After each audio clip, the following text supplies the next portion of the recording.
Millionaire told his son to choose a new mother from 5 rich women, but he pointed to the cleaning lady and shocked everyone. But before continuing with this story, where are you watching from? Comment below, and don't forget to subscribe to the channel and hit that like button to help me keep bringing exciting stories like this one. The morning sun cast long shadows across the marble floors of the Richardson mansion in Beverly Hills, its golden rays filtering through floor-to-ceiling windows that overlooked manicured gardens worth more than most people's homes.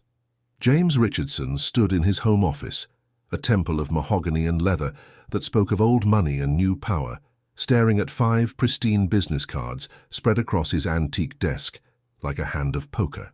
Each card bore the name of a woman from Beverly Hills' elite social circle: Victoria Ashworth, heir to a pharmaceutical fortune; Amanda Sterling, daughter of a tech mogul; Catherine Monroe, whose family owned half of Malibu's coastline; Jennifer Walsh, widow of a real estate empire; Sarah Blackwood, whose art gallery was the crown jewel of Rodeo Drive. Perfect candidates, James murmured to himself, adjusting his Italian silk tie. At 35, he was still considered one of California's most eligible bachelors, despite having been married for 7 beautiful years to Elizabeth. 2 years had passed since cancer had stolen her away, leaving him to raise their son, Peter, alone. The decision had crystallized in his mind during last week's board meeting. Peter needed stability. He needed a mother figure. And James needed a partner who could seamlessly integrate into their world of charity galas, business dinners, and social obligations. Love would come later. It was simply a matter of making the right choice. Mr. Richardson? Mrs. Rose, the stern-faced governess he'd hired 6 months ago, appeared in the doorway. Her grey hair was pulled back in a severe bun, and her expression suggested she'd just swallowed something particularly unpleasant. "Peter is by the pool again, sir." "Alone?" James glanced toward the window, where he could see his 8-year-old son sitting on the edge of the infinity pool, his small legs dangling in the crystal-clear water. Even from this distance, James could see the loneliness in Peter's posture, shoulders hunched, head down, completely isolated in a backyard that could have hosted small concerts. "He refuses to come in for his lessons," Mrs. Rose continued, her British accent sharp with disapproval. "The boy is becoming increasingly difficult to manage." "He's grieving," James said automatically, the same excuse he'd been using for 2 years. "With respect, sir, grief has an expiration date. The child needs structure, discipline, a firm hand." James turned back to the business cards. "He needs a mother." That afternoon, James found Peter in the same spot, now building elaborate castles in the sand of the Zen garden beside the pool. The boy looked up as his father approached, and James felt that familiar stab of guilt at seeing Elizabeth's eyes staring back at him, the same deep brown, the same hint of sadness that had never quite faded. "Hey, buddy," James said, settling onto a nearby lounge chair. "Having fun?" Peter shrugged, not looking up from his sand creation. "It's okay. Listen, I need to talk to you about something important." James leaned forward, choosing his words carefully. "You know how Mommy isn't with us anymore?" Peter's hands stilled in the sand. "She's in heaven with the angels." "That's right, and I think it might be time for us to have someone new in our lives, someone who could take care of you like Mommy did." Now Peter looked up, his young face suddenly alert and wary. "What do you mean?" "I've invited some very nice ladies to come visit us tomorrow. I want you to meet them, spend a little time with each one, and then tell me which one you like best." James forced a smile. Think of it as choosing a new mommy. The effect was immediate and devastating. Peter's face crumpled, and he scrambled to his feet, sand flying everywhere. "I don't want a new mommy. I had a mommy. She was the best mommy in the whole world. Peter, please." "No." The boy's voice cracked with emotion. "You can't replace her. Nobody can replace her." "I'm not trying to replace her, son. I just think—" But Peter was already running, his small figure disappearing around the corner of the house toward the back gardens. James started to follow, then stopped. Maybe it was better to let the boy process this on his own. Tomorrow, when he met the candidates, he'd understand that this was for the best. James couldn't have known that in the kitchen window, Mary Grace had witnessed the entire exchange, her heart breaking for the little boy who'd just had his world turned upside down once again. What would tomorrow bring when 5 perfect strangers arrived to audition for the role of Peter's mother. Mary Grace Martinez pressed her forehead against the cool kitchen window, watching Peter's small form hunched beneath the gazebo at the far end of the Richardson estate. The late afternoon sun painted everything in golden hues, but there was nothing beautiful about the despair radiating from the 8-year-old boy who'd become the center of her world. At 28, Mary had learned to read people quickly, a survival skill honed during her journey from a failing farm in Kansas to the glittering excess of Beverly Hills. 6 months ago, she'd answered an ad for domestic help, desperate for work that would allow her to send money back to her aging parents. She'd expected to clean floors and dust furniture. She'd never expected to fall in love with a heartbroken little boy. "Poor child," she whispered, her slight Midwestern accent softening the words. She grabbed a glass of chocolate milk and a plate of homemade cookies, Peter's favorites, and made her way through the mansion's pristine hallways.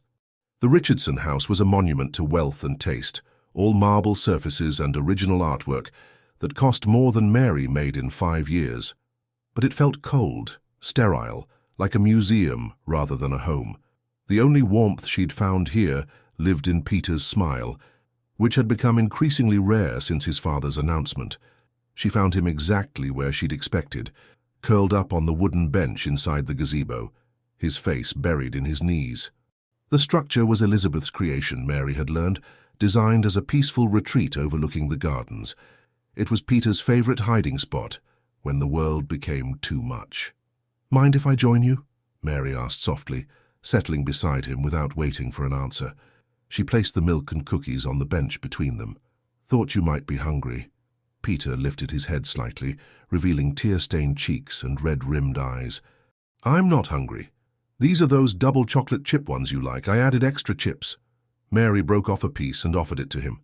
"Sometimes when I'm sad, cookies help. Not completely, but a little bit." Peter studied her face with the intensity only children possessed. "Were you listening when Dad said those things?" Mary nodded, seeing no point in lies. "I was, and I'm sorry he upset you. He wants to replace Mommy." Peter's voice was barely a whisper. "But nobody can replace her. She was perfect." "Tell me about her," Mary said, settling back against the gazebo's cushions. It was a request that always transformed Peter, bringing light back to his eyes. "She had the prettiest laugh," Peter began, his voice growing stronger. "And she smelled like flowers, not the fake kind, but real ones from the garden. She would sit with me every night and tell me stories about brave knights and beautiful princesses. And when I had bad dreams, she would sing to me until I fell asleep." Mary listened, her heart aching for both the boy and the mother he'd lost. "She sounds wonderful." "She was. And Dad thinks he can just bring in some stranger, and everything will be okay, but it won't be okay. It'll never be okay." Peter's hands clenched into small fists. "I won't do it. I won't choose any of them." "What if—" Mary hesitated, then decided to voice the thought that had been growing in her mind.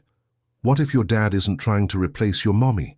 What if he's just scared and doesn't know how to take care of you by himself?" Peter looked at her with surprise. Adults rarely admitted that other adults might be scared or confused. "Grown-ups make mistakes too," Mary continued. "Sometimes they think they know what's best, but they forget to ask what we actually need." "What do you think I need?" Peter asked. Mary smiled, tucking a strand of dark hair behind her ear. "I think you need someone who listens when you talk about your mommy instead of changing the subject. Someone who understands that loving her doesn't mean you can't love anyone else. Someone who sees that you're not just a sad little boy. You're a smart, funny, amazing kid who happens to be going through something really hard." Peter was quiet for a long moment, absently nibbling on a cookie. "You listen," he said finally. "I do. And you let me talk about Mommy. Always. And you don't try to fix everything, you just sit with me." Mary felt tears prick her eyes. "That's what friends do." Peter turned to face her fully, his expression serious beyond his years. "Mary, tomorrow when those ladies come, will you stay close, in case I need you?" "If your father allows it, yes." "He has to. You're the only one who really sees me." As they sat together in the gathering dusk, Mary couldn't shake the feeling that tomorrow would change everything. She just hoped it would be for the better. But deep in her heart, she feared that James Richardson's idea of better might destroy the small amount of peace Peter had finally found. The morning arrived with the kind of California perfection that made Beverly Hills real estate agents weep with joy. Crystal blue skies stretched endlessly above the Richardson mansion, while a gentle breeze carried the scent of jasmine and roses through the manicured gardens.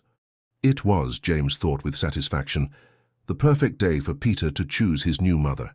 He stood in the marble foyer, adjusting his cufflinks for the third time as he watched Mrs. Rose fuss over Peter's appearance. The boy wore a navy blazer and khaki pants, the uniform of privileged childhood, but his expression suggested he was being dressed for a funeral rather than a selection process. "Remember," James said, placing his hands on Peter's shoulders, "be polite. Give each lady a fair chance. This is important for our future." Peter stared up at his father with those devastating brown eyes. "Our future, or your future?" Before James could respond, the doorbell chimed with the first arrival. Through the beveled glass, he could see Victoria Ashworth's sleek silver Porsche in the circular driveway, followed by Amanda Sterling's white Tesla. "Showtime," he murmured. The next hour unfolded like a carefully choreographed ballet. Each woman arrived precisely on schedule, stepping from luxury vehicles that gleamed in the morning sun. Victoria swept in wearing a cream-colored designer dress that probably cost more than most people's monthly salary, her platinum blonde hair styled in perfect waves. Amanda followed in tailored navy, her smartphone already buzzing with what she assured James were very important calls. Catherine Monroe made her entrance in flowing pastels that complemented her artistic reputation, while Jennifer Walsh chose classic black that spoke of old money sophistication. Sarah Blackwood completed the ensemble in bold burgundy, her jewelry catching the light as she moved. "Ladies," James said, gesturing toward the living room with its panoramic view of the city below, "thank you all for coming. As I explained, Peter is looking for someone special to join our family, someone who understands the responsibilities and privileges of our lifestyle." The women arranged themselves artfully across the cream leather furniture, each one sizing up both the competition and the prize. Peter, meanwhile, had positioned himself as far from the group as possible, his small form dwarfed by an oversized armchair. "Peter's such a handsome boy," Victoria cooed, her voice taking on the artificially sweet tone adults often used with children. "I'm sure we'll be great friends." "Do you like horses?" Amanda asked, not waiting for an answer. "I have a stable in Malibu. We could ride together." Catherine leaned forward with an intensity that made Peter shrink deeper into his chair. "I sense tremendous artistic potential in you. We could explore watercolors, sculpture." "I prefer a more structured approach," Jennifer interrupted. "Education is paramount. I have connections at the finest preparatory schools." Sarah simply smiled, saying nothing, which somehow felt more predatory than the others' obvious attempts to impress. Peter endured each interaction with the stoic resignation of a prisoner facing interrogation. When Victoria ruffled his hair, he flinched. When Amanda showed him photos of her horses on her phone, he nodded politely, but said nothing. Catherine's questions about his artistic interests were met with monosyllabic responses. "This isn't working," James thought, watching his son retreat further into himself with each passing minute. "He's being stubborn." From the kitchen doorway, Mary watched the proceedings with growing concern. She'd been instructed to stay out of sight, to let the selection process proceed without interference from the help, but every fiber of her being screamed to intervene as she watched Peter being treated like a commodity rather than a child. The breaking point came when Victoria, growing frustrated with Peter's lack of response, grabbed his chin and forced him to look at her. "Now, young man, when adults are speaking to you, it's polite to pay attention." That's when Peter exploded. "Don't touch me." He jerked away from Victoria's manicured grasp and scrambled to his feet. "None of you understand. None of you even care about me. You just want to marry my dad for his money." "Peter!" James's voice cracked like a whip.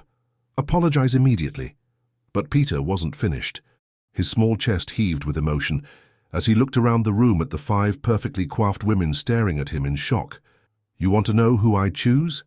You really want to know?" The silence stretched taut as a wire. Then Peter turned toward the kitchen doorway and pointed directly at Mary, who had stepped slightly into view when she heard the commotion. "I choose Mary. She's the only one who actually loves me." The gasps from the 5 women were audible. Victoria's mouth fell open. Amanda dropped her phone. Catherine's artistic composure cracked completely. "Mary listens to me," Peter continued, his voice growing stronger with each word. "She knows my favorite cookies, and she doesn't change the subject when I talk about Mommy, and she sits with me when I'm sad, and she never pretends everything is okay when it's not." Mary stepped fully into the doorway, her face flushed with embarrassment and something that looked like pride. "Peter, sweetheart. She calls me sweetheart like it means something," Peter said, his voice cracking with emotion. "Not because she has to, but because she wants to. She sees me, really sees me, not just some kid who needs fixing." James felt the blood drain from his face as he looked around the room at 5 of Beverly Hills' most prominent women, all staring at his domestic help as if she'd personally insulted each of them. "This is exactly the kind of inappropriate behavior I was warning you about," Mrs. Rose hissed from her position near the stairs. But Peter wasn't finished. He walked toward Mary with the kind of dignity that only children could muster in moments of absolute certainty. "I choose Mary to be my new mommy. She already loves me, and I already love her, and that's what families are supposed to be about." The silence that followed was deafening. Victoria was the first to speak, her voice dripping with disdain. "James, surely you're not going to allow this manipulation to stand?" But as James looked at his son, really looked at him, he saw something he hadn't seen in 2 years. For the first time since Elizabeth's death, Peter looked completely certain about something, completely unafraid. The question was, what was James going to do about it? The silence in the Richardson mansion's living room was so complete that Mary could hear her own heartbeat thundering in her ears. 5 pairs of eyes stared at her with expressions ranging from outrage to disgust, while James's face had gone completely white, his jaw working soundlessly as he processed what had just happened. Peter stood in the center of the room like a small, defiant general, his chin raised and his shoulders squared, despite the tears streaming down his cheeks. "I mean it," he said, his voice steady despite his emotion. "Mary is my choice. She's the only one who really cares about me." Victoria was the first to recover her voice, rising from her chair with the fluid grace of someone accustomed to commanding rooms. "James, this is absolutely outrageous. That woman has clearly been manipulating your son, filling his head with ideas above her station." "I couldn't agree more," Amanda added, her own voice sharp with indignation. "This is exactly why one doesn't allow the help to overstep boundaries." Catherine nodded vigorously. "The child has obviously been coached. It's classic manipulation, prey on a vulnerable child's emotions to advance one's own position." Mary felt her cheeks burn with shame and anger. "I have never—" "You will not speak unless spoken to," Mrs. Rose snapped, her accent cutting through the air like a blade. "You've caused quite enough trouble." Jennifer Walsh stood as well, smoothing her black dress with deliberate precision. "James, I'm afraid this situation makes it impossible for me to consider joining your household. The very idea that a domestic employee could undermine a parent's authority is deeply disturbing." "Absolutely unacceptable," Sarah Blackwood agreed, gathering her purse. "A child choosing the help over his betters. It speaks to a complete breakdown of proper boundaries." Peter's face crumpled as he watched the women preparing to leave. "But you don't understand. Mary didn't tell me to choose her. She never said anything like that. She just loves me." "That's enough." James finally found his voice, and it echoed through the room with the force of thunder. His face had gone from white to red, the humiliation of the situation burning through his composure. "Peter, go to your room. Now. Dad, please. Now." Peter flinched as if he'd been struck, but he held his ground. "You're making a mistake. Mary is good. She's the best person I know." James turned to Mrs. Rose. "Escort Peter to his room and ensure he stays there until I say otherwise." The governess moved toward Peter with grim satisfaction, but the boy dodged around her, running straight to Mary and wrapping his arms around her waist. "Don't let them send you away," he whispered against her apron. "Please don't leave me." Mary's heart shattered as she knelt down to Peter's level, ignoring the scandalized gasps from the 5 women. "Oh, sweetheart," she whispered, smoothing his hair. "Whatever happens, remember that you are loved. So loved." "I love you too," Peter said, his voice muffled against her shoulder. "You're my family." "That's quite enough of this touching scene," James said, his voice ice cold. He grabbed Peter's arm and pulled him away from Mary, the boy's cry of protest echoing through the room. "Mrs. Rose, take him upstairs." This time Peter didn't resist as the governess led him away, but he kept looking back at Mary with desperate eyes. "Don't forget me," he called out just before disappearing up the grand staircase. The moment Peter was gone, James turned on Mary with fury blazing in his eyes. "How dare you?" he said, his voice low and dangerous. "How dare you manipulate my son, fill his head with fantasies, make him believe that you could ever be part of this family?" Mary straightened, finding strength she didn't know she possessed. "Mr. Richardson, I have never said or done anything inappropriate with Peter. I've simply treated him with kindness and respect." "Kindness?" Victoria laughed harshly. "You call turning a child against his father's judgment kindness. I call listening to a grieving boy and not judging him for missing his mother kindness," Mary shot back, her own temper finally flaring. "I call sitting with him when he has nightmares instead of telling him to get over it kindness." "You've crossed every line," James said, his voice shaking with rage. "You've poisoned my son's mind against his own father, against his proper place in society. You've made him believe that his feelings matter more than duty, more than propriety, more than what's best for this family." "Maybe they do," Mary said quietly. The words hung in the air like a challenge. "Pack your things," James said finally. "You're fired. I want you out of this house within the hour." From upstairs came the sound of Peter's voice, crying out in distress. The sound seemed to pierce straight through Mary's heart. "Please," she said, her own voice breaking. "Don't punish him for this. He's just a little boy who's been through so much." "Get out," James said, turning away from her, "before I call security." Mary looked around the room one last time, at the 5 women who were already gathering their belongings, at the marble and gold that surrounded her, at the life she'd never really been part of anyway. Then she squared her shoulders and walked toward the servants' quarters to pack her meager belongings. Behind her, she could hear Peter's voice calling her name from somewhere upstairs, the sound growing more desperate with each cry. As she climbed the back stairs to her small room, Mary wondered if she'd just witnessed the complete destruction of the sweetest child she'd ever known, and she wondered if James Richardson would realize what he'd done before it was too late to fix it. The silence in the Richardson mansion had become a living thing, prowling through marble corridors and settling into corners like dust. 3 days had passed since Mary's dismissal, and the house felt as cold and lifeless as a tomb. Mrs. Rose moved through her duties with grim efficiency, her footsteps echoing against the floors with military precision. But there was one sound she couldn't control: the absence of Peter. James stood outside his son's bedroom door, his hand frozen inches from the mahogany surface. Inside, he could hear nothing. No movement, no voices, no signs of life. The tray Mrs. Rose had left outside the door that morning remained untouched, just like the one from the night before and the one before that. "How long has it been since he ate properly?" James asked Mrs. Rose, who had appeared beside him with her usual stealth. "He's taken perhaps 2 bites of toast since Tuesday," she replied, her tone disapproving but not concerned. "It's a hunger strike, sir. Classic manipulative behavior. He's testing your resolve." James frowned.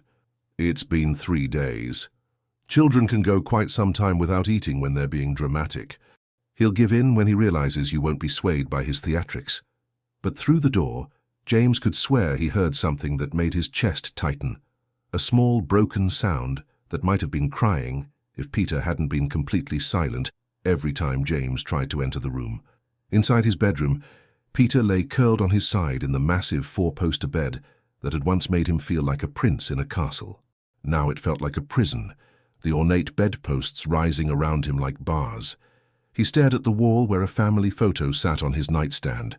Himself, his father, and his mother on a trip to Disneyland 2 years ago, all of them laughing at something Mickey Mouse had said. His mother's face smiled back at him from the frame, and Peter whispered to her the way he had every night since her death. "Mommy, I miss you so much. And now Mary is gone too, and I don't know what to do. Dad is so angry and I can't eat because my stomach hurts all the time, and Mrs. Rose keeps saying mean things about Mary, and I just want everything to stop." The photo, of course, didn't answer back, but Peter kept talking anyway, because it was the only thing that made him feel less alone. "Mary said you're in heaven with the angels, and maybe you could ask them to help, because I don't think Dad understands that Mary wasn't trying to be bad. She was just trying to love me the way you did. A soft knock interrupted his whispered conversation. "Peter," James's voice came through the door. "Can I come in?" Peter squeezed his eyes shut and remained silent. Every time his father entered the room, he asked the same questions. Was Peter ready to apologize? Was he ready to eat? Was he ready to behave properly? And every time Peter couldn't find the words to explain that he wasn't being dramatic or manipulative. He was just heartbroken. The door opened anyway, and James stepped inside. Peter could feel his father's presence in the room, could sense him looking around at the untouched dinner tray, the clothes Peter hadn't changed out of in 2 days, the general air of despair that hung over everything. "Son," James said quietly, settling on the edge of the bed, "this has gone on long enough. You're making yourself sick." Peter rolled over just enough to look at his father with eyes that seemed too large for his face.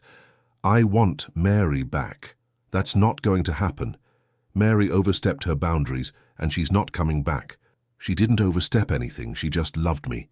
James felt a flicker of uncertainty, but Mrs. Rose's words echoed in his mind. Classic manipulation.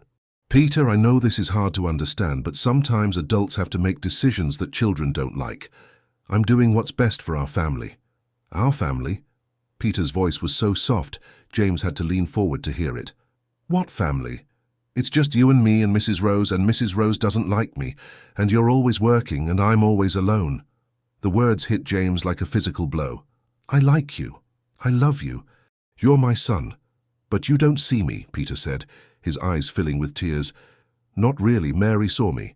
She knew that I still dream about Mommy, and that I like to build sandcastles, and that sometimes I pretend she's still here. You just see someone who needs to be fixed." James opened his mouth to argue, but the words died in his throat. When was the last time he'd really talked to Peter about Elizabeth? When was the last time he'd asked about his son's dreams, his fears, his favorite things? "I see you," he said finally, but the words sounded hollow even to his own ears. Peter turned back toward the wall.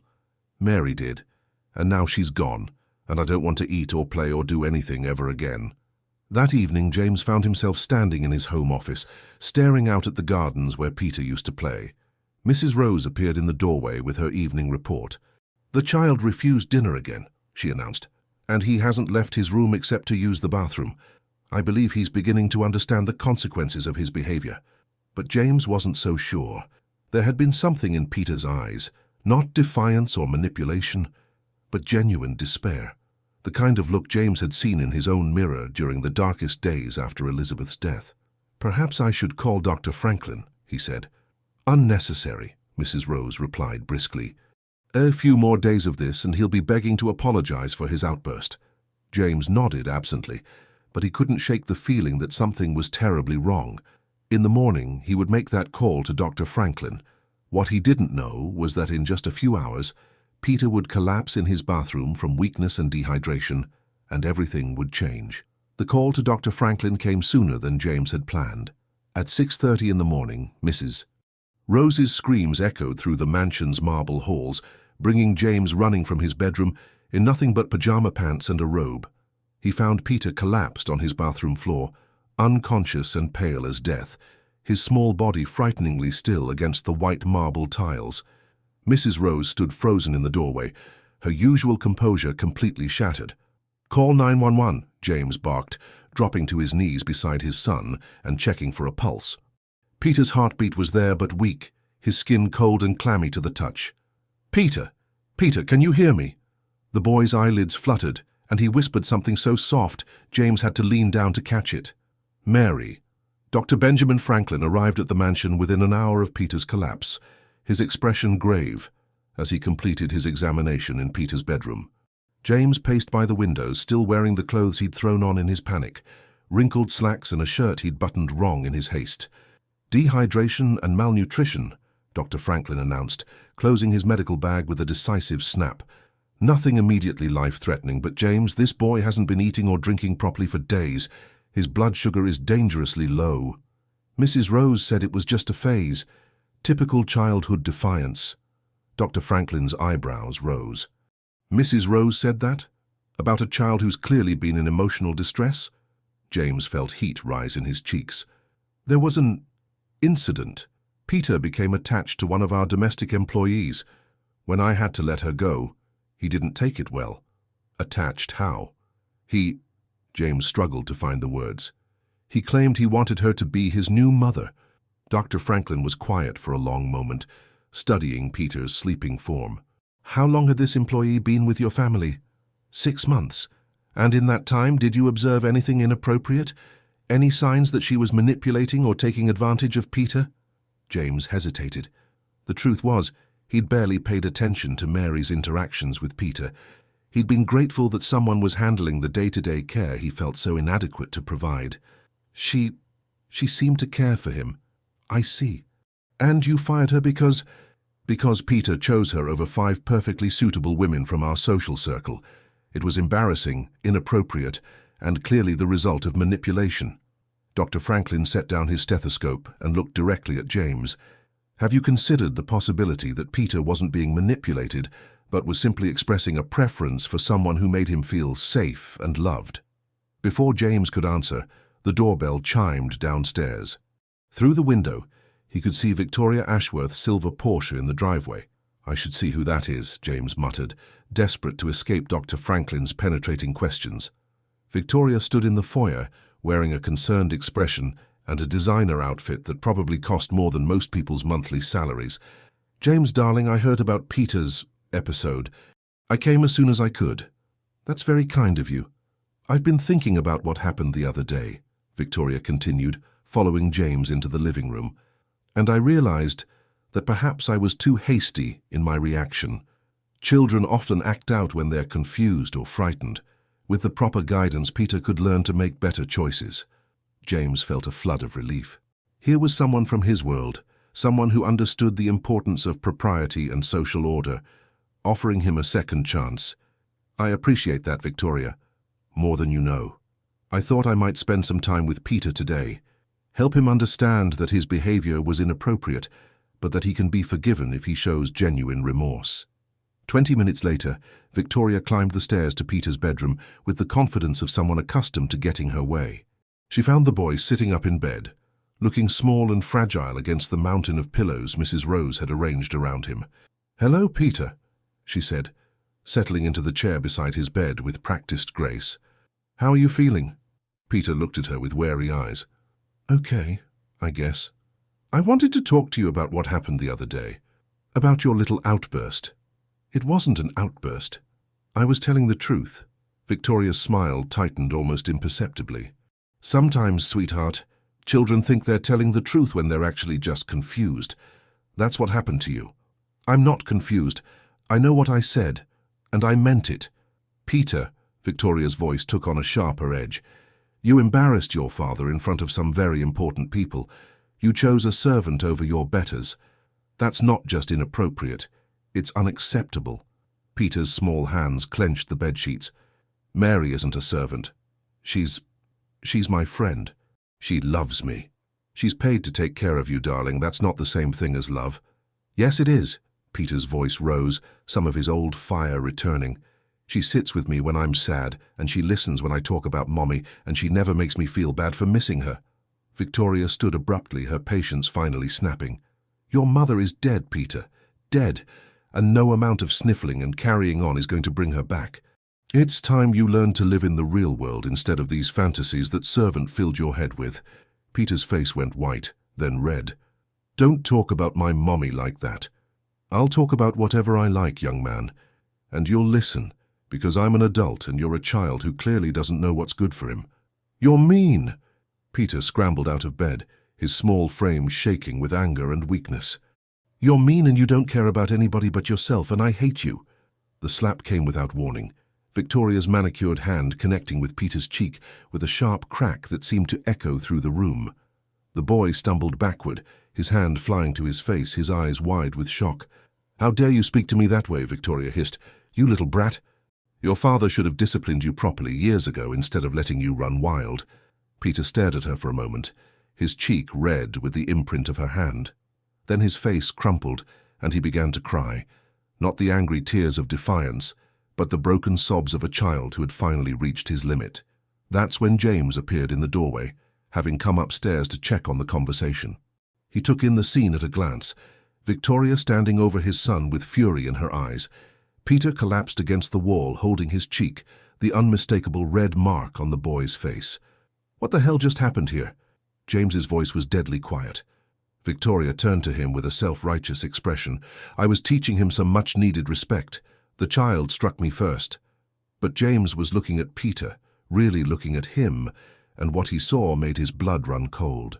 This wasn't a manipulative child throwing a tantrum. This was a broken little boy who had just been abused by someone who was supposed to protect him. "Get out," James said to Victoria, his voice shaking with rage. "James, really, get out!" The words exploded from him with such force that Victoria actually stepped backward. "Get out of my house and never come back." As Victoria fled downstairs in a fury of clicking heels and outraged protests, James knelt beside his son and gently pulled the boy into his arms. Peter collapsed against his father's chest, sobbing as if his heart would break. And for the first time in 2 years, James finally began to understand what he'd done. Dr. Franklin found James in his study 2 hours later, staring out at the gardens with a tumbler of whiskey in his hand, despite the early hour. The doctor had spent the intervening time examining Peter more thoroughly, documenting the mark on his cheek, and having several very serious conversations with Mrs. Rose about her observations regarding the boy's emotional state. "We need to talk, Doctor," Franklin said, settling into one of the leather chairs across from James's desk without waiting for an invitation. James turned from the window, and the doctor was struck by how much the man had aged in just a few hours. His usual polished appearance was gone, replaced by disheveled hair and clothes that looked like they'd been slept in. "Is he okay? Physically, I mean. He'll recover from the dehydration and malnutrition, yes. But James, we need to discuss what I observed during my examination." Dr. Franklin opened his medical bag and pulled out a file. "Peter is exhibiting classic symptoms of severe childhood depression, the loss of appetite, the social withdrawal, the inability to find pleasure in activities he once enjoyed. These aren't signs of a manipulative child. They're signs of a little boy who's been psychologically traumatized." James set down his whiskey with a hand that trembled slightly. Traumatized by what? By loss, by grief, by feeling abandoned and unheard. Dr. Franklin leaned forward. "James, when did you last have a real conversation with your son, not about his behavior or his duties, but about his feelings?" The question hung in the air like an accusation. James tried to remember but came up empty. Since Elizabeth's death, their interactions had been mostly functional. Homework, meals, bedtime routines, managed by Mrs. Rose. "I thought," James began, then stopped. "I thought I was protecting him, from dwelling on the loss, from being consumed by grief the way I was, by not allowing him to process his emotions, by changing the subject every time he mentioned his mother." James felt heat rise in his cheeks. The therapist said it was important to help him move forward. "What therapist?" Dr. Franklin's eyebrows rose. "Peter hasn't been in therapy, James." "I've been his doctor since birth, I would know." "The grief counselor, the one who said—" James trailed off, a horrible realization dawning. Mrs. Rose said she'd spoken to a grief counselor. That dwelling on Elizabeth would only make things worse." Dr. Franklin's expression darkened. "Mrs. Rose is not a medical professional. And any legitimate grief counselor would tell you that children need to process their emotions, not suppress them." The two men sat in silence for a moment, the weight of implications settling between them. "Tell me about this domestic employee," Dr. Franklin said finally, "the one Peter wanted to choose as his mother." James rubbed his temples, feeling a headache building. "Mary Grace. She'd been with us 6 months. Peter seemed comfortable with her. And you fired her because it was inappropriate, because Peter was becoming too attached, because she was obviously manipulating him to believe he could choose a servant over women from proper families." "Did you ever witness this manipulation?" James opened his mouth to say yes, then closed it. The truth was, he'd barely noticed Mary's interactions with Peter. He'd been relieved that someone was handling the boy's emotional needs while he focused on work. "James," Dr. Franklin said gently, "I want you to think very carefully. In the 6 months Mary was in your household, did Peter seem happier, more stable, better able to cope with his daily routines?" The answer came reluctantly, but it came. "Yes. And since she left, he's been—" James struggled with the words. Like this. Dr. Franklin nodded. I've seen this before, unfortunately. A grieving child forms an attachment to a caregiver who provides emotional security, then has that person suddenly removed. The psychological impact can be devastating. But the other women said Mary was manipulating him, filling his head with ideas above his station. Or, Dr. Franklin countered, she was simply treating him with kindness and understanding, and he responded to that the way any child would, with love and trust. James felt something cold settle in his stomach. You think I made a mistake? I think you made a decision based on social expectations rather than your son's emotional needs, and I think Peter is now paying the price. The silence stretched between them, broken only by the ticking of the antique clock on James's desk. What do I do? James asked finally, his voice barely above a whisper. That depends. How much do you love your son? He's everything to me. Everything. Then you need to ask yourself, is your pride worth more than his happiness? Is social acceptance worth more than his mental health? Dr. Franklin stood, gathering his things. Because right now, Peter is exhibiting signs of clinical depression that could have long-lasting effects on his development. He needs professional help, yes. But more than that, he needs to feel safe and loved and heard. And you think Mary provided that? I think Peter told you she did, and you chose not to listen. After Dr. Franklin left, James sat alone in his study for a long time, staring at the family photo on his desk. Elizabeth smiled back at him, holding baby Peter in her arms, and he could almost hear her voice asking the question that was tearing him apart. What kind of father had he become? The afternoon sun slanted through Peter's bedroom windows, casting long shadows across the hardwood floor, as James sat in the chair beside his son's bed. Peter was awake, but silent, staring at the ceiling with the kind of emptiness that made James's chest ache. Peter, James said quietly, I need to talk to you, really talk to you. The boy's eyes shifted toward his father, but he didn't speak. James took a deep breath, trying to find words for feelings he'd spent 2 years avoiding. I've been thinking about what Dr. Franklin said, and about what happened with Victoria, and about a lot of things. Peter continued to watch him with those 2 serious eyes. I want to ask you some questions, and I want you to give me honest answers, even if you think they might make me angry or sad. Can you do that? Peter nodded slowly. When Mommy died, James began, his voice already tight with emotion, I was scared. I was so scared I didn't know how to be your dad anymore. I didn't know how to help you feel better because I couldn't even help myself feel better. Peter's eyes widened slightly. Adults rarely admitted to being scared. So I thought if we just didn't talk about being sad, maybe the sadness would go away. But that didn't work, did it? Peter shook his head. Do you miss talking about Mommy? Every day, Peter whispered, his first words in hours. Tell me what you miss most about her. Peter's face crumpled, and for a moment James thought he'd pushed too hard. But then the words came, soft and broken. She used to sing to me before bed, this song about moonbeams and stardust, and when I had bad dreams she would come sit on my bed and rub my back until I felt safe again. James felt tears prick his eyes. I remember that song. She sang it to you when you were a baby too. She did? Every night. Sometimes I would stand in the doorway and listen because her voice was so beautiful. James swallowed hard. What else do you miss? She used to listen when I told her about my day, really listen, not just say that's nice while looking at her phone. And she would ask questions about things, like why I liked building sandcastles and what I thought clouds were made of. I haven't been asking you those kinds of questions, have I? Peter shook his head.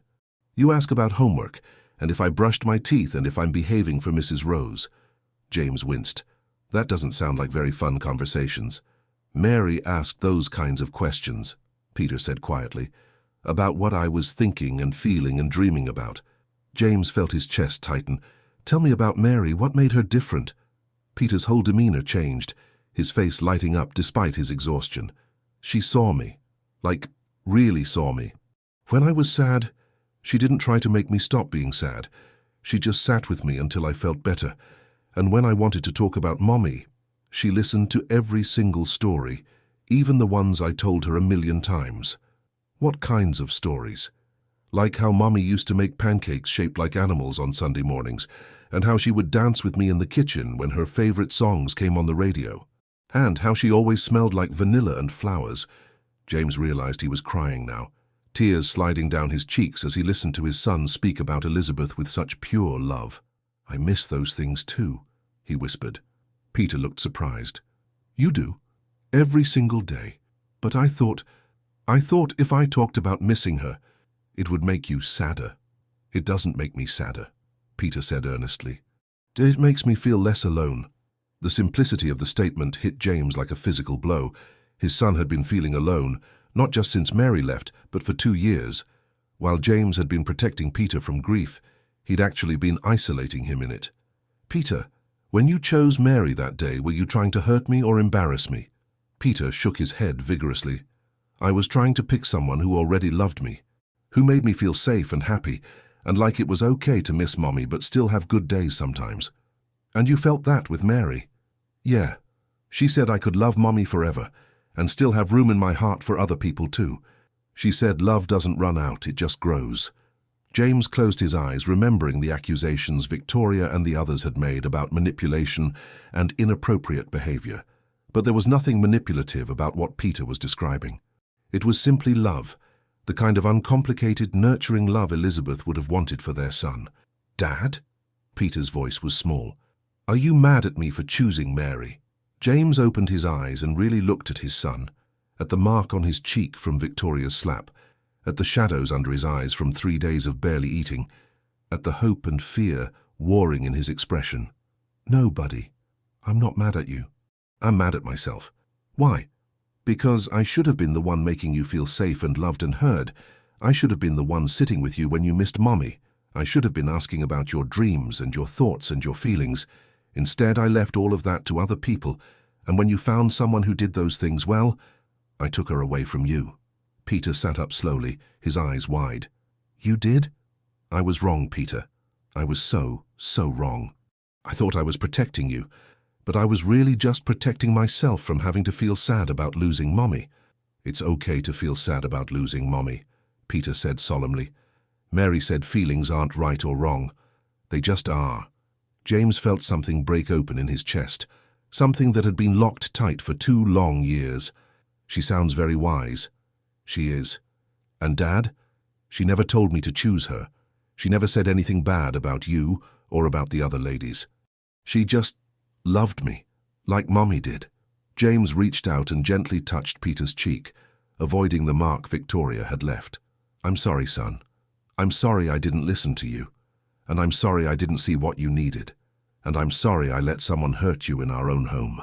Peter leaned into his father's touch. "Can we get Mary back?" The question James had been dreading, the one he wasn't sure he could answer the way Peter wanted. "I don't know if she'll come back after how I treated her. But Peter, I promise you this, I'm going to try. And whether she comes back or not, things are going to be different between you and me. Better. I'm going to be the kind of father you deserve." "What if she won't come back?" Peter's voice was very small.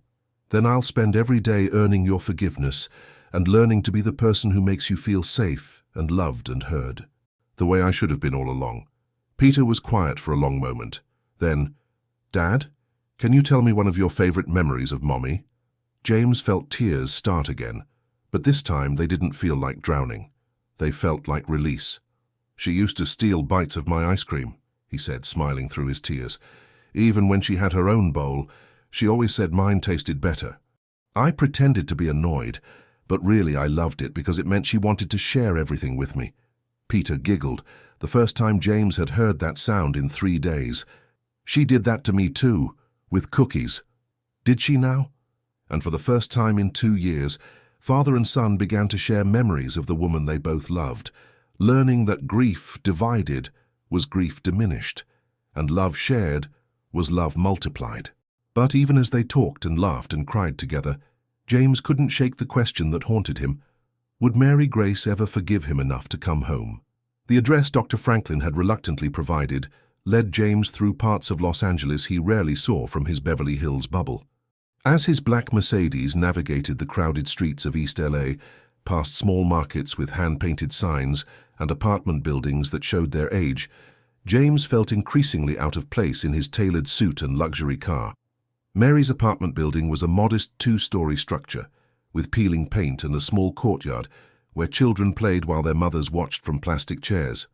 James parked his car and immediately noticed how it stood out like a beacon among the older sedans and compact cars of the residents. Apartment 2B. James climbed the external stairs, his expensive shoes echoing on the metal steps. Through thin walls, he could hear the sounds of families. Televisions playing Spanish soap operas, babies crying, laughter from somewhere down the hall. He stood outside Mary's door for a full minute before working up the courage to knock. The door opened slowly, and Mary's face appeared in the gap, her expression cycling through surprise, wariness, and something that might have been fear. "Mr. Richardson." Her voice was carefully neutral. "Mary, could I speak with you? Please?" She studied his face for a long moment, taking in the circles under his eyes, the wrinkled shirt, the general air of a man who hadn't slept well in days. "Is Peter all right?" she asked. And James noticed that was her first concern, not why he was there, not what he wanted, but whether Peter was safe. "No," James said honestly. "He's not all right. He's very sick, Mary. And I think you're the only one who can help him." Mary's composure cracked slightly. "Sick how? May I come in? Please. I know I have no right to ask, but—" Mary hesitated, then stepped back to allow him entry. Her apartment was tiny. A living room that doubled as a dining area, a kitchenette with barely enough space for one person, a small hallway that presumably led to a bedroom and bathroom. But it was clean and warm, with flowers on the windowsill and photographs of family covering one wall. "Sit wherever you'd like," Mary said, gesturing to a small couch that had seen better days, but was covered with a colorful throw that made it inviting. James perched on the edge of the couch, looking absurdly large in the small space. "Mary, I came to apologize, and to ask for your help, but mostly to apologize." Mary remained standing, her arms crossed protectively across her chest. "I'm listening. I was wrong about everything. About you, about Peter, about what happened that day. I let my pride and my fear and my stupidity blind me to what was really going on." "Which was?" James took a shaky breath. "You loved my son. Really loved him. And he loved you back. And instead of being grateful that someone had found a way to reach him when I couldn't, I accused you of manipulation and threw you out of our lives." Mary's expression softened slightly, but she didn't speak. "Peter stopped eating after you left," James continued. "For 3 days he barely touched food or water. He collapsed in his bathroom yesterday morning from dehydration and malnutrition. Doctor Franklin says he's suffering from severe depression." Mary's hand flew to her mouth. "Oh, Peter, sweet boy. And then today, one of the women I thought would be good for him, one of the appropriate candidates, she slapped him, in his own bedroom, for defending you." Anger flashed in Mary's eyes. "She what?" She called Elizabeth's memory fantasies and told Peter he needed to live in the real world, and when he stood up for you and for his mother's memory, she hit him. Mary sank into a nearby chair, her face pale. "Is he hurt? His cheek is bruised. But the real damage?" James struggled for words. "Mary, I finally sat down and really talked to my son today. For the first time since Elizabeth died. I asked him about his feelings, his memories, his needs. And everything he told me proved how wrong I was about you." "Wrong how?" "You never manipulated him. You never told him to choose you. You just loved him the way he needed to be loved. You listened to him talk about his mother instead of changing the subject. You comforted him when he was sad instead of telling him to get over it. You saw him as a person instead of a problem to be solved." Tears were sliding down Mary's cheeks now. "He's such a special little boy. So smart and funny and brave. All he wanted was someone to see that. And you did, while I was so busy protecting him from grief that I was actually isolating him in it." James leaned forward, his own eyes wet with unshed tears. "Mary, I don't expect you to forgive me. I accused you of terrible things, questioned your character, threw you out of our home without even giving you a chance to defend yourself. I humiliated you in front of people who had no right to judge you." "Yes," Mary said quietly, "you did. But Peter is dying without you, not literally, but spiritually, emotionally. He's given up, Mary, on eating, on playing, on finding any joy in anything. And today, when I asked him what would make him feel better, the only thing he said was your name." Mary wiped her tears with the back of her hand. What are you asking me to do? Come back, please. Not as a domestic employee, as family, as the person Peter chose to love him. Mary was quiet for a long time, staring at her hands folded in her lap. When she finally spoke, her voice was barely above a whisper. That day, when Peter chose me, I've never felt anything like it. This little boy in front of all those important people chose me, not because I was rich or beautiful or came from the right family, but because he felt loved when he was with me. And how did that make you feel? Like I mattered, like I belonged somewhere, like I had a family again. Mary looked up at James. I lost my parents 2 years ago, car accident. Coming to work for your family was supposed to be temporary, just until I figured out what to do with my life. But Peter, he became my whole world. James felt his heart break a little more. I took that away from you. You did. And it hurt more than I can describe. I know I have no right to ask this, but could you find a way to forgive me, for Peter's sake, if not for mine? Mary stood and walked to the window, looking out at the children playing in the courtyard below. What would be different this time? Everything. You wouldn't be an employee. You'd be... I don't know exactly what you'd be. Peter's chosen mother, I guess, part of our family. Equal say in decisions about his care, his education, his future. And what about you? What about us? James felt heat rise in his cheeks. I don't know. I know that watching you with Peter these past months, seeing how you cared for him, I developed feelings I wasn't ready to acknowledge. But Mary, I'm not asking you to come back for me. I'm asking you to come back for him. Mary turned back to face him. If I come back, things have to be different. Not just with Peter, but with how you see me. I'm not a servant in your house. I'm a woman who loves your son and wants what's best for him. I understand. And I won't be hidden away when your society friends come calling. I won't pretend to be something I'm not to make you comfortable. I wouldn't ask you to. Mary studied his face for a long moment. Why should I believe you? How do I know you won't change your mind again when things get difficult? It was the question James had been dreading, and the one he couldn't fully answer. You don't know. You have to take a leap of faith. But Mary, I've learned something these past few days.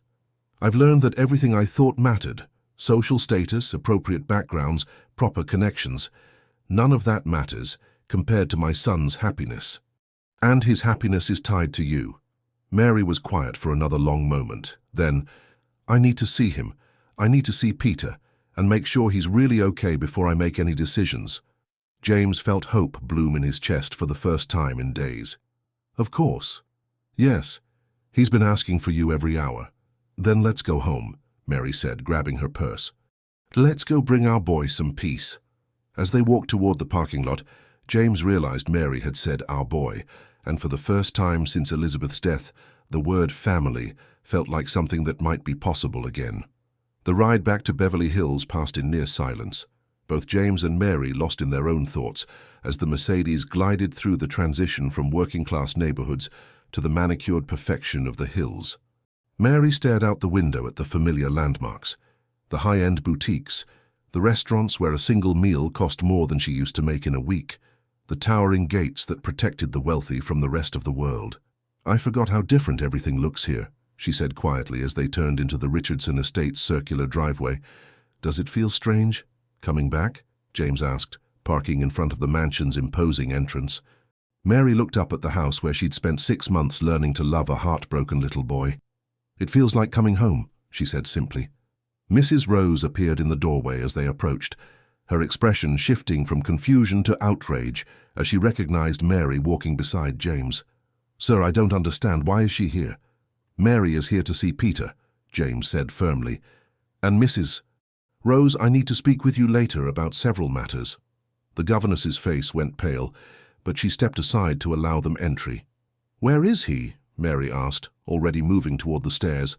In his room. He's been asking for you every few minutes. Mary took the steps 2 at a time, her heart racing as she approached Peter's bedroom door. She could hear voices inside, Peter's small voice and Dr. Franklin's deeper tones. She knocked softly. Peter? It's Mary. The voices inside stopped abruptly. Then came the sound of footsteps running across the floor, and the door flew open to reveal Peter's face, thin and pale but blazing with joy. Mary! He launched himself into her arms with such force that she staggered backward.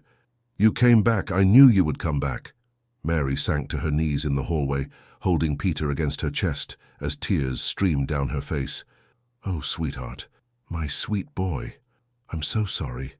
I'm so sorry I left you. I knew Dad would find you, Peter said, his voice muffled against her shoulder. I knew he'd figure out that we need you.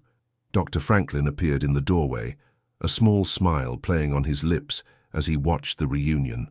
Well, he said quietly to James, who had just reached the top of the stairs, I think we can safely say this is better than any medication I could prescribe. Mary pulled back to look at Peter's face, gently touching the bruise on his cheek. Who hurt you, baby? One of those ladies Dad brought, but it's okay now because you're here and everything's going to be better. Yes, it is, Mary said firmly. It's going to be so much better. She stood, taking Peter's hand. But first you need to eat something. When's the last time you had a real meal? Peter shrugged. I wasn't hungry. Well, I bet you're hungry now. What sounds good? Could you make those grilled cheese sandwiches? The ones with the crispy edges? Mary smiled, the first genuine smile James had seen from her since he'd appeared at her apartment. With tomato soup? Yes. And could we eat in the kitchen? At the little table by the window? Absolutely. As they made their way downstairs, Peter chattering excitedly about everything that had happened in Mary's absence, James felt something shift in the atmosphere of his house.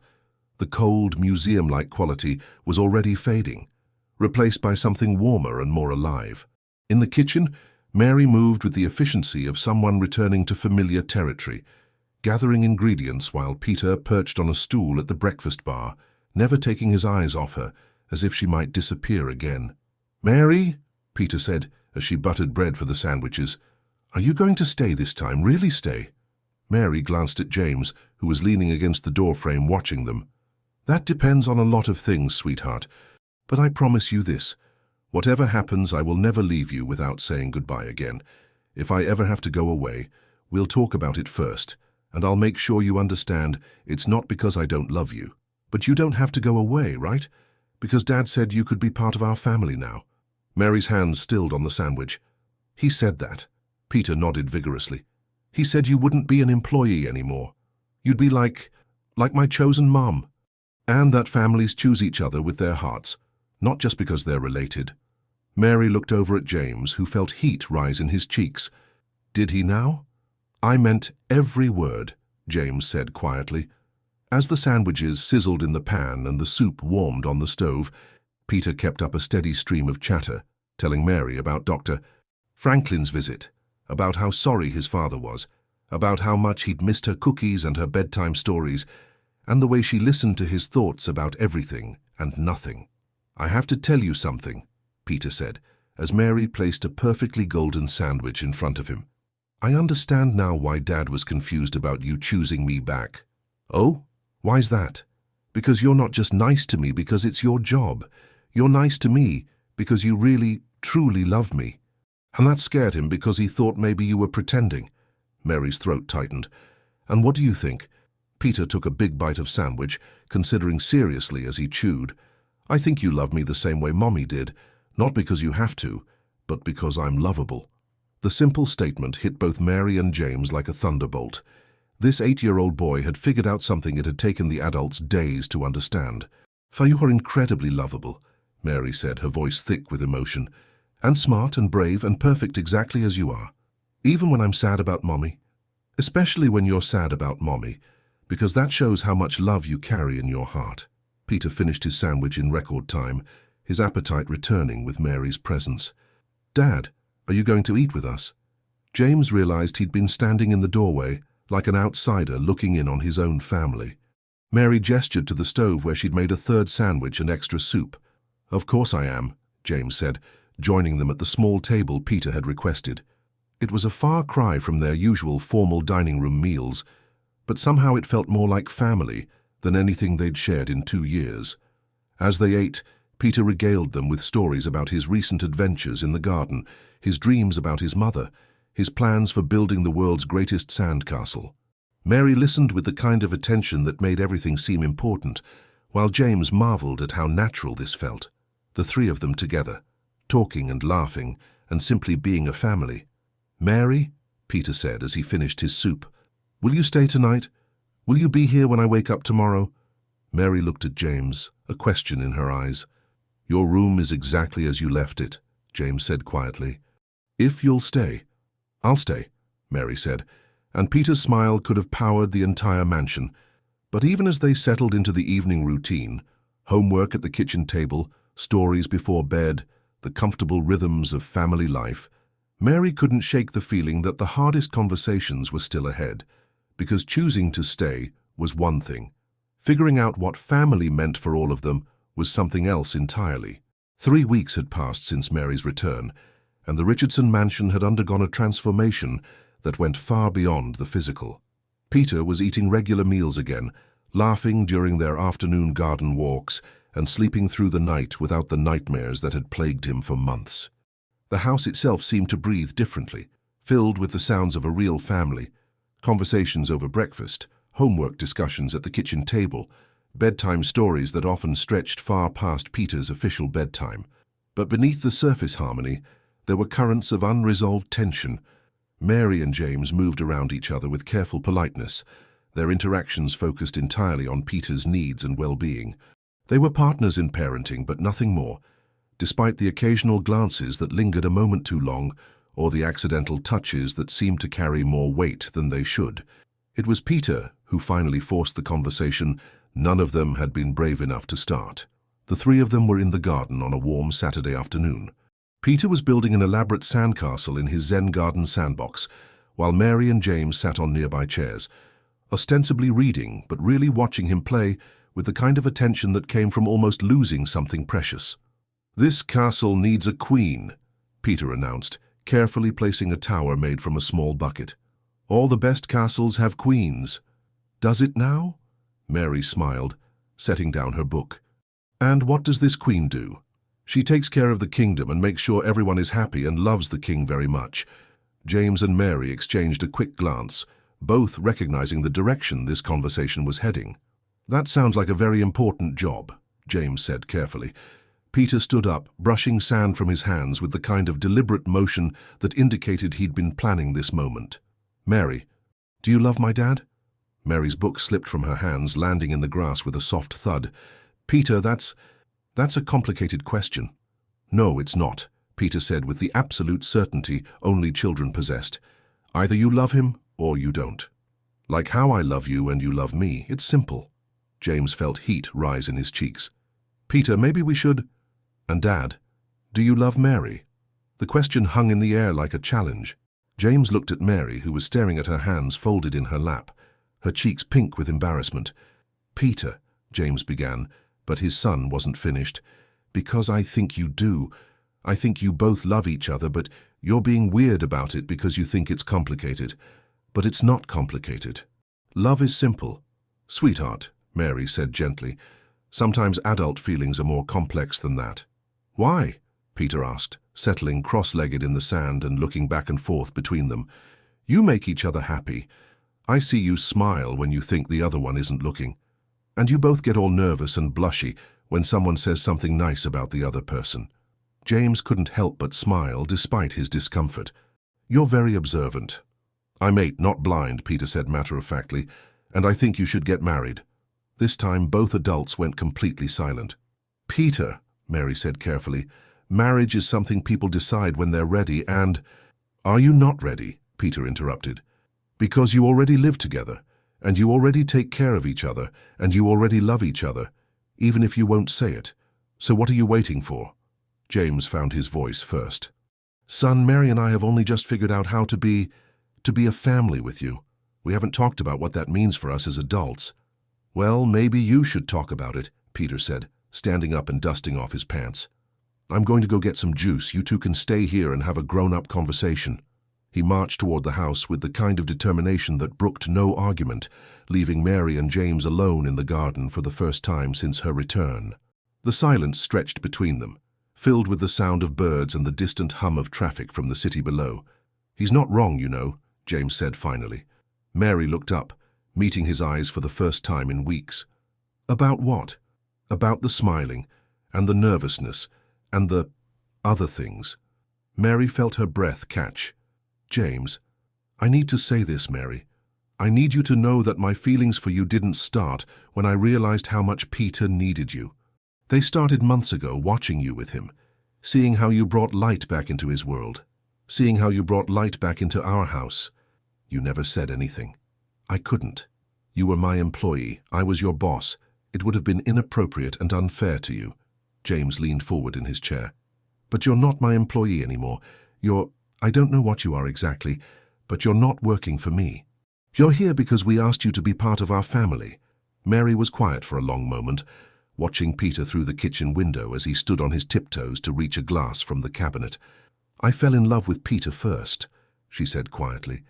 But somewhere along the way I fell in love with his father too, with the man I saw glimpses of when you thought no one was watching. The man who kept Elizabeth's picture on his nightstand and still wore his wedding ring 6 months after I started working here. James looked down at his left hand, where Elizabeth's ring still circled his finger. I don't know how to take it off. Maybe you don't have to. Maybe loving someone new doesn't mean letting go of someone who came before. Is that what you think? That there's room for both? Mary smiled, the first truly open smile she'd given him since her return. Peter taught me that. He said I could be his mom in life while his first mom stays his mom in his heart. He said love doesn't run out. It just grows. 8-year-old wisdom. The best kind. James stood up and moved to the chair beside Mary's, taking her hand in his. Mary Grace Martinez, I love you. I love your kindness and your strength and the way you see the best in people, even when they don't deserve it. I love how you love my son and how you've brought joy back into our lives. I love how you make me want to be a better man and a better father. Tears slipped down Mary's cheeks. James Richardson, I love you too. I love your heart and your dedication to Peter and the way you've learned to put love ahead of pride. I love how you've grown and changed and how you're not afraid to admit when you're wrong. So what does that mean for us? Before Mary could answer, Peter appeared in the garden with his juice box, looking back and forth between them with satisfaction. It means, he announced, that you're going to get married and make our family official. And I get to be the ring bearer because this was all my idea. James and Mary looked at each other and burst into laughter, the kind of laughter that comes from joy and relief and the recognition that sometimes 8-year-olds see more clearly than adults ever could. Is that a proposal, Mr. Richardson? Mary asked, her eyes twinkling. Only if you're saying yes, Ms. Martinez. I'm saying yes to all of it. To you, to Peter, to this family we've chosen to build together. Peter cheered and ran over to hug them both, sandwich style, before pulling back with a serious expression. Just one more thing, he said solemnly. What's that, buddy? James asked. Can we still talk about Mommy Elizabeth sometimes? Because I want Mary to know all the stories about her, and I want to make sure she knows that loving Mary doesn't mean I love Mommy any less. Mary knelt down to Peter's level, taking his small hands in hers. Peter, your first Mommy will always be part of our family. We'll talk about her whenever you want, and we'll make sure her love stays alive in our hearts right alongside all the new love we're building together. So I get 2 mums. You get 2 mums, Mary confirmed. One in heaven and one here with you. And Dad gets 2 wives to love him? James felt tears prick his eyes.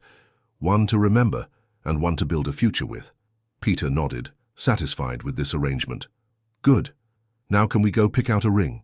Because if we're going to do this, we should do it right.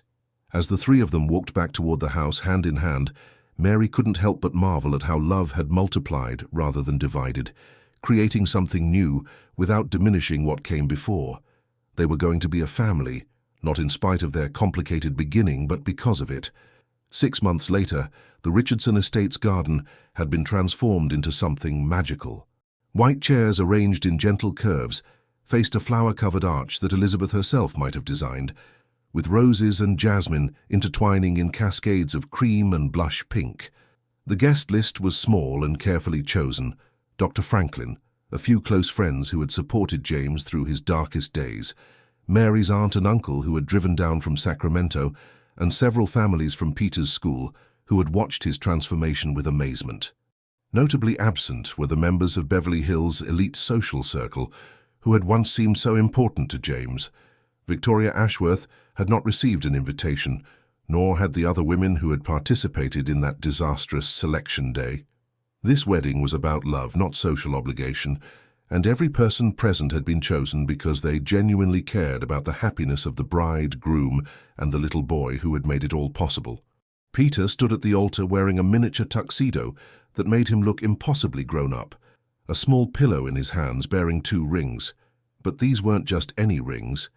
James had surprised Mary by commissioning a jeweler to create a wedding set that incorporated diamonds from Elizabeth's original engagement ring, creating something new that honored what came before. "You ready for this, buddy?" James asked, adjusting Peter's bow tie one final time. "I've been ready for months," Peter replied with 8-year-old confidence. "You're the one who seems nervous." James laughed, realizing his son was absolutely right. What if she changes her mind? She won't. She loves us too much. Peter looked up at his father with those wise brown eyes. "Besides, she already moved all her stuff into your room last week. I think she's planning to stick around. When did you become so smart about these things?" "I've always been smart. You just started listening." The string quartet Mary had chosen began playing the processional, and James felt his breath catch as the garden doors opened. Mary appeared on the arm of her uncle, wearing a simple but elegant dress in soft ivory that somehow managed to be both traditional and unexpected. She'd chosen to wear her hair down, the way Peter liked it, with small flowers tucked behind one ear.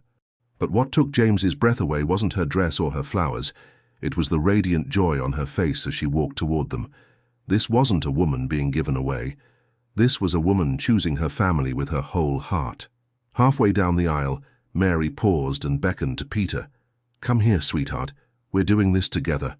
Peter abandoned his post at the altar and ran to take Mary's other arm, so that she walked the rest of the way, flanked by both Richardson men. The image brought tears to more than one set of eyes in the small gathering.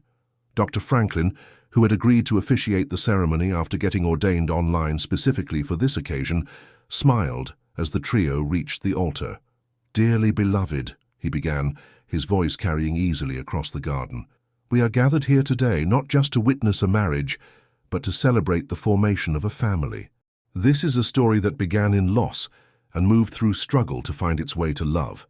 He looked directly at Peter. "Young man, you have something you wanted to say before we begin?" Peter nodded seriously and turned to face the small audience. "I want everybody to know that my first mommy, Elizabeth, is here today too. She's in my heart and in Dad's heart, and she's happy that we found Mary to love us. Mary said love doesn't replace love, it just makes more love. So today we're not losing anything, we're just gaining everything." There wasn't a dry eye in the garden as Peter returned to his position, clutching the ring pillow with renewed determination. "James," Dr. Franklin continued, "you've asked to speak first." James took Mary's hands, marveling again at how perfectly they fit in his. "Mary, 6 months ago, I thought I knew what my son needed. I thought I could plan and control and arrange his happiness the way I arranged business deals. But Peter taught me that love can't be arranged. It can only be recognized and cherished when it appears." His voice grew stronger. "You didn't just save Peter, you saved me. You taught me that being a father means listening more than speaking, that loving someone means seeing them as they truly are, not as you think they should be. You brought laughter back into our house and joy back into our hearts." James paused, glancing at Elizabeth's picture, which sat on a small table beside the altar surrounded by flowers. "I promise to love you with the same depth and commitment I brought to my first marriage, while honoring the memory of what came before. I promise to be the husband and father this family deserves. I promise to never again let pride or fear come between us and what matters most." Mary wiped tears from her cheeks before beginning her own vows. "James, when I first came to work in your house, I thought I was just looking for a job, but what I found was a little boy who needed love and a man who had forgotten how to give it to himself." She looked at Peter, including him in her words. "How you both taught me that family isn't just about who you're born to. It's about who chooses to love you and who you choose to love back. Peter, you chose me to be your mother, and James, you chose to trust me with your heart, even after you'd been hurt. I promise to love you both fiercely and unconditionally. I promise to honor Elizabeth's memory while building new traditions. I promise to see Peter not as a child who needs fixing, but as a person who deserves to be heard and respected and loved exactly as he is. And I promise to love you, James, not in spite of your past, but because of how that past has shaped you into the man who could recognize love when it appeared in unexpected places. Dr. Franklin nodded to Peter, who stepped forward with the rings. "These rings," the boy announced with the gravity of someone carrying out a sacred duty, "are made with diamonds from my first mommy's ring, so she'll always be part of our family too."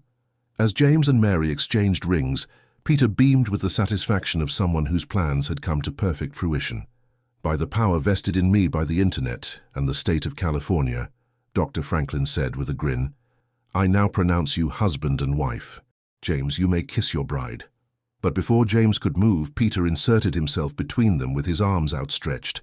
Family hug first, then kissing. The three of them embraced as the garden erupted in applause and laughter, and when they finally broke apart, Mary and James's kiss was witnessed by everyone they loved most in the world. As they walked back down the aisle together, all three of them just as they had approached, Peter looked up at his new parents with complete satisfaction. "So," he said loudly enough for everyone to hear, "when do I get a little brother or sister?" The laughter that followed carried across the garden and seemed to settle into the very foundation of the house, promising that this family, built on choice and love and the wisdom of an 8-year-old boy, would be filled with joy for all the years to come. Thus, epilogue, the heart's true choice. 2 years later, the Richardson mansion buzzed with the organized chaos of a family birthday party. Peter, now 10 and somehow even wiser than before, stood in the kitchen directing operations like a miniature general as Mary and James prepared for the celebration. "The streamers need to be higher," he announced, pointing at James's handiwork. "And Mary, the cake needs more flowers on top. Baby Elizabeth is going to want everything to be perfect for her first birthday." Mary laughed, adjusting the decorative roses on the elaborate cake she'd spent the morning perfecting. "I think your sister will be more interested in getting frosting all over her face than how the decorations look. She's very advanced for her age," Peter said seriously. Dr. Franklin said so. James climbed down from the ladder where he'd been hanging decorations, grinning at his son's devotion to his baby sister. Elizabeth Grace Richardson had arrived 11 months ago, named for the mother who lived in their hearts and the woman who had saved their family. She was a perfect blend of both parents, James's dark hair and Mary's gentle temperament, with Peter's remarkable ability to see straight to the heart of things. "Where is the birthday girl?" James asked, washing his hands at the kitchen sink. "Napping," Mary replied, "though I suspect not for much longer, given all the noise we're making." As if summoned by her words, the baby monitor on the counter crackled with the sound of Elizabeth Grace waking up. Not crying, but making the contented babbling noises that had become the soundtrack of their lives. "I'll get her," Peter announced, already heading for the stairs. "She likes it when I sing to her." Mary and James exchanged a smile as they listened to Peter's voice floating down from the nursery, singing the same lullaby Elizabeth had once sung to him. Some traditions, they'd learned, were too precious to change.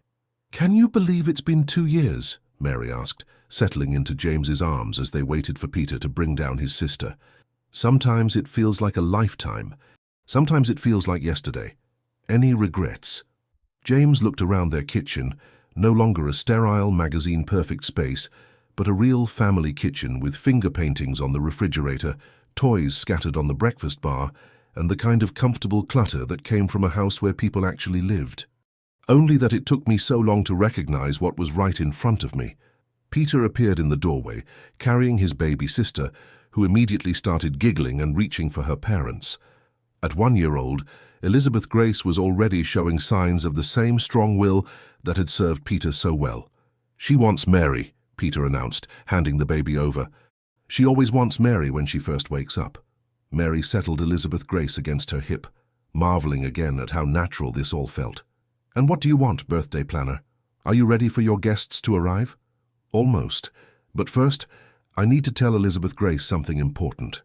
Peter pulled himself up onto a stool so he could be at eye level with his sister. "Today is your first birthday," he said solemnly, "which means you're old enough to understand family rules." Elizabeth Grace babbled something that might have been agreement. "Rule number 1, we always tell each other the truth, even when it's hard. Rule number 2, we take care of each other no matter what. Rule number 3, we talk about our feelings instead of keeping them locked up inside." He paused, looking at his parents to make sure they were listening too. And rule number 4, the most important one. Love is always the right choice, even when it's scary or complicated or other people don't understand. Love is always the right choice. Mary felt tears prick her eyes as she watched her 10-year-old son, this boy who had somehow figured out the secret to happiness before most adults ever did, gently touch his sister's cheek. "Did you get all that?" Peter asked Elizabeth Grace seriously. The baby laughed and grabbed his finger, holding on tight. "I think she understands," James said, his own voice thick with emotion. As the first guests began arriving for the party, Mary looked around at the family she'd never expected to have. Peter, who had chosen her with the wisdom of a heart that knew what it needed. James, who had learned to put love before pride and connection before perfection. Elizabeth Grace, who had been born into a family that already knew how to love unconditionally. And somewhere in the background of it all, the spirit of the first Elizabeth, whose love had created the foundation for everything that came after. It wasn't the life Mary had planned when she'd answered that employment ad 2.5 years ago. It was infinitely better. Because sometimes the heart's true choice isn't about picking from the options presented to you. Sometimes it's about recognizing love when it appears in unexpected places, having the courage to choose it, and trusting that love will find a way to multiply rather than divide. As Peter had said from the very beginning, love is always the right choice. And this family, built on that simple truth, would carry that wisdom forward for generations to come.